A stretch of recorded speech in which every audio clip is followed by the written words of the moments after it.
North West, they don't want to talk about Europe, the Labour Party. They can't even get their own activists to go out and deliver leaflets. Why don't they want to talk about Europe? Well, post office closures. Post offices have gone to the wall mainly because of something called the First Postal Services Directive. The First Postal Services Directive basically broke up the state monopoly, which was Royal Mail. It was a state monopoly back in 1997 that was actually making money. The author of the First Postal Services Directive, which has closed post offices across the region, was Brian Simpson MEP, a Labour MEP for the North West. That is why the Labour Party don't want to talk about Europe. You've got the Liberal Democrats. I've got a friend who calls them the political transvestites. They don't know what they are. They don't know whether they're Arthur or Martha. They say one thing in this country and they do exactly the opposite out in Brussels. You end up with the Liverpool City Council starting a petition against the Working Time Directive, stating that it will be the end for fire services in Liverpool. Yet if you look at the voting records, every single Liberal Democrat MEP voted in favour of the Working Times Directive. We have the leader of the Liberal Democrats out in Brussels a couple of weeks back when Gordon Brown was sitting in the European Parliament, who stated openly that he urges the Prime Minister to join the Euro. In fact, we had a Conservative MEP a couple of months back, Christopher Beasley, who said he looks forward to the day when a Conservative government takes us into the Euro. Let's go back to the Liberal Democrats, because frankly, the Liberal Democrat lead candidate, Chris Davis, passports for ferrets, passports for hamsters.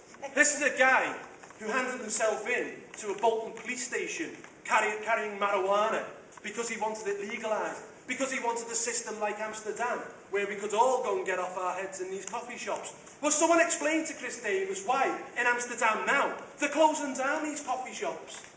Why? Because it increases crime. So we know that the other political parties don't want to talk about the issue. And I'm just going to mention one more political party while I'm up, and that's the BNP. People are saying across the board that there is a chance, and I don't believe there is actually, at all, but there is a chance that Nick Griffin will become an MEP and represent the North West. Now, I think personally that would be a disaster on two levels. Firstly, I think it would be a disaster because I think it would probably be a black stain on our region. Secondly, and this is the most important point I want to make right now, we have spent years making the withdrawalist argument, and we've made it a legitimate argument. The minute you end up with a BNP representative, it's over. It will set back our argument many, many years. Why? Because it will allow the Liberal outcome to say, there you go, there's the face of Euro federalism. There's the face of Euro withdrawalism. There you go. It's the extremes. It will put the argument back. And therefore, I'll urge everybody in this room not to even consider voting BNP if you believe Britain should withdraw from the European Union.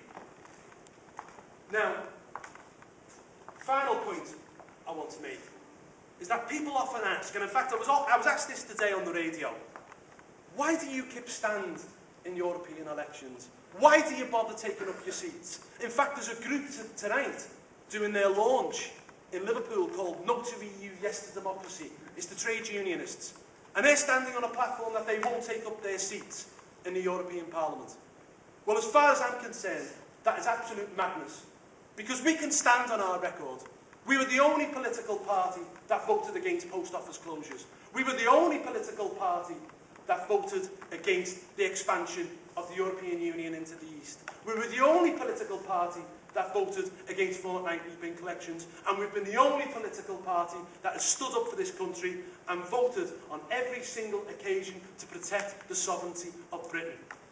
Not only that, if we get MEPs elected, it gives us the opportunity to have a press team in Brussels, to have a research team in Brussels. You know, a lot of the newspaper articles that you read regarding the European Union, the anti-European Union articles are usually put there by our research team. They're put there by our press team. And you can be sure that if we didn't go out there and we weren't represented, then you would only hear one side of the story. And that would be the story that the Conservatives, the Liberal Democrats and the Labour Party want you to hear. And that is all is rosy in Brussels. The European Union works for you and that everything is fantastic. We will not allow that to happen. And if you send us out there in good numbers next time, we will ensure that those stories keep filtering back to you. We'll keep going into your newspapers, keep going on your radio stations, keep going on your TV. We will do it. Now, the three themes of our campaign. Number one is the cost. The billboards are up there already. £40 million a day. We also must make clear in this election the fact that the European Union is undemocratic. That 75% of the laws which govern this country are made in Brussels. But it's worse. They're made by a commission, a European Commission, which meets in secret. I didn't elect any of the European Commissioners. I can't get rid of any of the Commissioners. You didn't elect them, sir. You didn't elect them. You didn't elect them, and you can't get rid of them. They're there for a 5-year period. Not only do they meet in secret, they are also advised by 3,000 working groups. And when we've asked who these working groups are, and we've asked who sits on these working groups, and what big business they represent, and what lobbyists they represent, they won't even tell us. It's that secretive. It is criminal. It's a travesty. It's all cloak and dagger. The other point that we must make during this campaign is that whilst we're members of the European Union, we cannot control our own borders. You know, today they've been arguing in the papers, and it was yesterday actually, the Gurkhas were given a reprieve. The Gurkhas are saying that there's about 1,300 applicants to stay in this country. There's a Phil Wallace, the immigration minister, is saying that there's actually 100,000. Well, frankly, I couldn't care less. If 100,000 Gurkhas, people who are prepared to lie down and die for this country, want to come and live here, good on them. Let's have them. They're the type of people we want.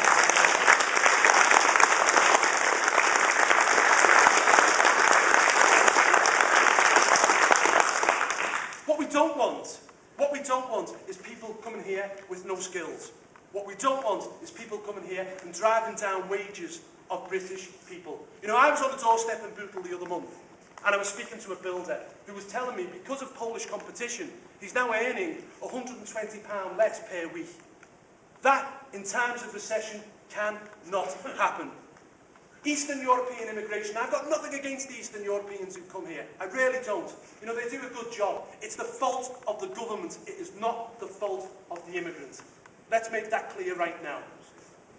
But the point I want to make is that, yes, Eastern European immigration is good for employers. It is not good for employees. It is not good for your working man. We must make that argument. We also must make the argument that the issue in this country regarding immigration is it's about space, not race.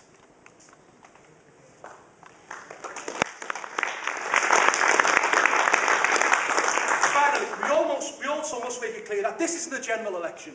You're not voting to create a government. What you're voting for is to send a protest message to the European Union, that we won't stand up for it anymore. We won't stand for 75% of our laws made in secret. We won't stand for 40 million a day, and we won't stand for unlimited immigration anymore. So therefore, we're calling on Labour, Liberal Democrat and Conservative voters. You are not voting for a government. So this time, in this European election, lend us your vote. Lend us your vote. You're not voting for a government. If you don't like the European Union, there's only UKIP. If you like the European Union, vote Labour, vote Conservative, vote Liberal Democrat. If you don't like the European Union, there's one show in town, ladies and gentlemen, that's UKIP. Get out there in your droves on June the 4th, because together we can do it. Thank you.